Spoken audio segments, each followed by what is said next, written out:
كل سنة وحضراتكم طيبين بمناسبة رمضان. يا رب يعني يجعل الأيام سعيدة علينا كلنا ويجعل الأيام مباركة علينا كلنا. وطبعا ما ينفعش نتكلم عن رمضان ونجيب سيرة رمضان غير ونتكلم عن عادات المصريين في الشهر ده، لأن عادات المصريين مختلفة جدا عن باقي الدول المسلمة في الشهر ده تحديدا. ليه؟ لان احنا عندنا الحاجات المخصصة اللي احنا بنعملها في شهر رمضان، واول حاجة ومن اهم الحاجات اللي احنا بنعملها هي زينة رمضان. هي زينة مخصصة المصريين بيعلقوها سواء كان في الشوارع سواء كان في بيوتهم، احتفالا بقدوم رمضان. والامر لا يقتصر فقط على المسلمين، المسيحيين المصريين بيشاركوا في هذا الامر. ففي الحارة كل الشارع بيدفع، في مسيحيين في بيوتهم بيجيبوا زينة رمضان. فالموضوع مجتمعي واحتفال مجتمعي وعادة مجتمعية او عادة شعبية بيعملها المصريين في شهر رمضان. وطبعا علشان انا احتفل وكلنا اكيد احتفلنا، نزلت اجيب زينة رمضان وكانت غلطة ان انا نزلت قبل رمضان بيوم اشتري الزينة. الموضوع صعب جدا وزحمة جدا، فيعني اشتريت كام حاجة بسرعة كده. طبعا اشتريت دي، هي مثلثات كده. بصراحه ما كنتش عايزه حاجه فيها بقى بوجي وطمطم والحاجات دي، يعني خلاص كبرت على هذا الامر.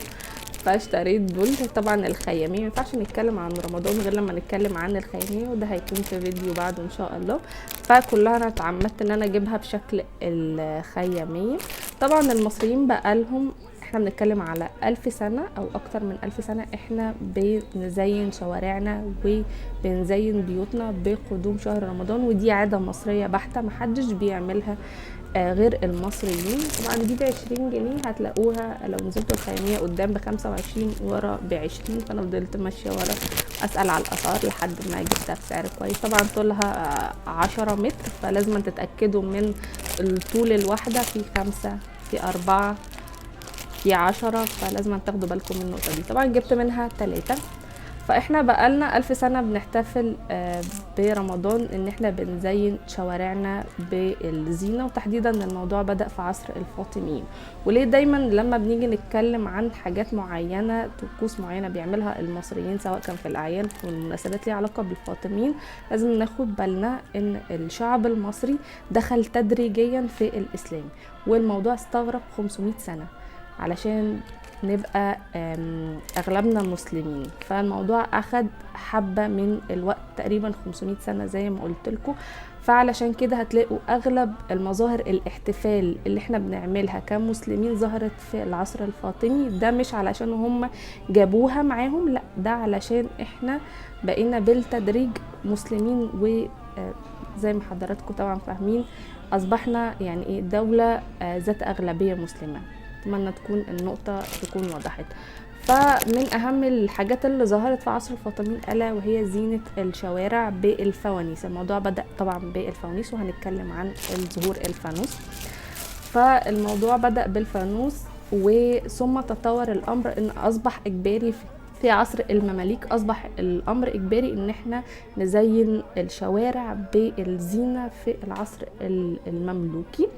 وكان لازم على شوارع القاهرة في الشهر الكريم ان هم يكونوا متزينين، او كل البيوت قدامها مصابيح زي ما بيذكر ابن اياس وبيذكر القلقشندي هذا الامر. زي ما حضراتكم شايفين انا جبت دي كمان، هي عبارة عن فانوس ونجمة وهلال كده مع بعض، كلهم طبعا واخدين شكل الخيامية زي ما قلت لكم. خلاص يعني كبرنا على حوار بوجي وطمطم ده، اللي بتبقى عاملة كده مكتوب عليها رمضان كريم. دي كان ب35 جنيه. فالامر فضل يتطور معانا لحد ما دخلت الكهرباء، وبدأنا بقى نحط فروع اللي بتنور دي. طبعا اكيد الامر لا يخلو من الخيامية. الخيامية موجود زمان في زينة رمضان، هنتكلم عنها بالتفصيل. وطبعا تزيين الشوارع بقى بالزينة الورق والكلام ده بدأ من القرن اللي فات. فاول القرن اللي فات بدأنا نزين بقى الشوارع بالورق وكل القصايص اللي احنا بنعملها لحد يومنا هذا. ليه بتكلم في الموضوع ده؟ لان بقى لنا سنتين وتحديدا السنة دي بقت الزينة المصرية للشوارع زينة عربية، وبتتباع على النت انها زينة عربية. مفيش حاجة اسمها كده، العرب ما عرفوش الطقس ده او ما عرفوش الحاجة دي غير من المصريين لما بدأوا يجوا مصر، وبدأوا طبعا يشوفوا على السوشيال ميديا زينة المصريين للشوارع ولبيوتهم، فبدأوا يقلدونا. كتير منهم بدأوا ينزلوا الخيامية وينزلوا الموسكي والأماكن دي، وهم بقى راجعين بياخدوا معاهم الحاجات دي كلها، وبدأوا يزينوا بيوتهم، بدأوا ينقلوا نفس التصاميم اللي موجودة في الشوارع ينقلوها طبعا ليه عندهم. فبدأنا نشوف نفس شكل الحارة المصرية منقول في دول أخرى، وبدأوا يطلقوا عليها لقب زينة عربية. مفيش حاجة اسمها زينة عربية، هي زينة مصرية. المصريين بقى لهم 1000 سنة بيعملوا العادة دي، فما ينفعش ان انتوا تيجوا تاخدوها على الساهل كده وتقولوا عليها زينة عربية، اسمها زينة مصرية. ونيجي للحاجات المهمة جدا زي ما قلت لكم، الخيامية، واكيد الامر لا يخلو من الفانوس. طبعا انا جبت واحد صغير على قدي، فخلونا نتكلم عن الفانوس.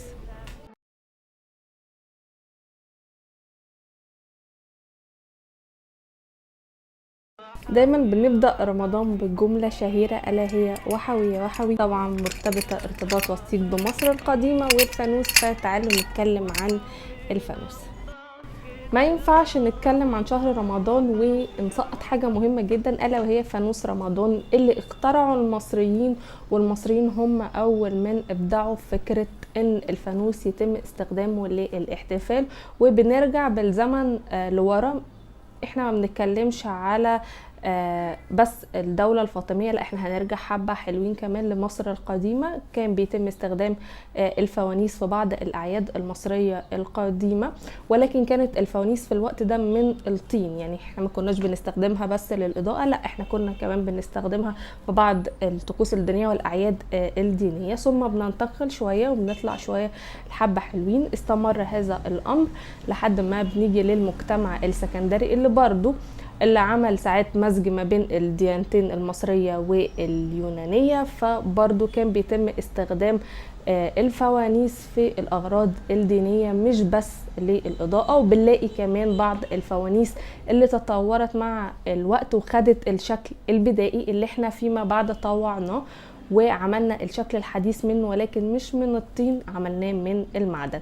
بنطلع لحبة حلوين كمان وبنيجي عند عصر الدولة الفاطمية. وسبق وفهمت حضراتكم اللي احنا دايما بنتكلم على الدولة الفاطمية، سبق وقلت في الفيديو اللي فات ان الديانة الإسلامية انتشرت بشكل تدريجي في مصر، وكانت قمة الانتشار كان في عصر الدولة الفاطمية. فبنلاقي الفترة دي مش علشان هم اللي جابوها، والكلام ده بيأكده المقريزي لما بيتكلم عن ان المصريين خرجوا لاستقبال المعز لدين الله الفاطمي بالفوانيس، على ان هو جه يقال ان هو جه بالليل، وكان طبعا كان في رمضان. فالمعز عجبته الفكرة وقرر ان هو كل شهر رمضان يبقى الطقس ده يبقى موجود.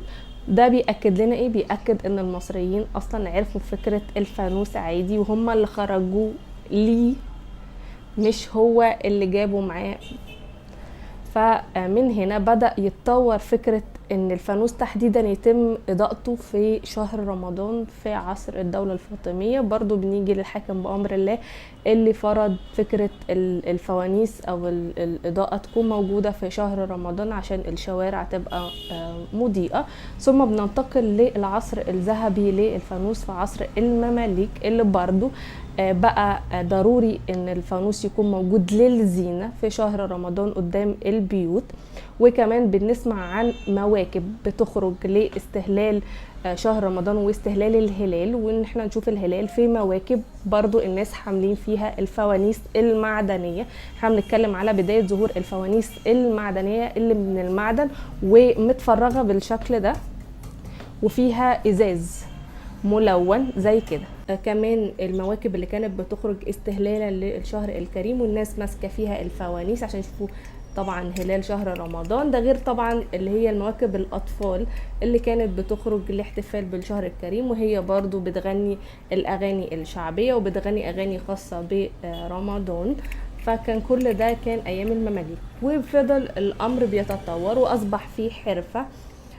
لازم حرفي هو اللي بيعمل الحاجات دي، فتم خلق حرفة جديدة خاصة بصناعة الفوانيس. وبتستمر معانا صناعة الفوانيس لحد العصر الحالي. طبعا في القرن اللي فات عشان كل الناس تبقى قادرة انها تمسك الفوانيس فعملوها من الصفيح يعني مش من النحاس، بحيث ان هم يقللوا التكلفة شوية عشان كل الناس تقدر انها تمسك فانوس، لان برضو فكرة النحاس برضو كانت ممكن ناس كتير ما تبقاش انها قادرة انها تجيبها. كمان كان كل ده الفانوس بشمعة، ولكن مع مرور الوقت تطور شكل الفانوس من الشكل التقليدي ده للشكل طبعا في بلاستيك، في حاجات خد اشكال تانية، ولكن فضل الشكل التقليدي اللي هو الشكل بتاعنا العادي ده برضو موجود. اي نعم حصل شوية اندثار في كام سنة كده بداية القرن اللي احنا فيه، بداية القرن 21، ولكن رجعنا تاني يوحشنا الشكل ده فرجع تاني مرة تانية. فلما بتروحوا الخيامية او بتروحوا الاماكن دي هتلاقوا الفانوس ده موجود، هتلاقوا الفوانيس التانية موجودة طبعا، بس ده بقى دلوقتي منتشر وبكترة، وبعض الدول بدأت تاخد الفانوس ده وتنسبه لها. وزي ما قلت لكم هو عادة مصرية أصيلة احنا بنعملها في شهر رمضان تحديدا، هو للزينة وللاحتفال بالشهر الكريم مش للإضاءة، والمصريين أول من عملوا وأبدعوا هذا الأمر. بس كده، اتمنى ان انا اكون فدت حضراتكم، وكل سنه وحضراتكم طيبين ورمضان كريم.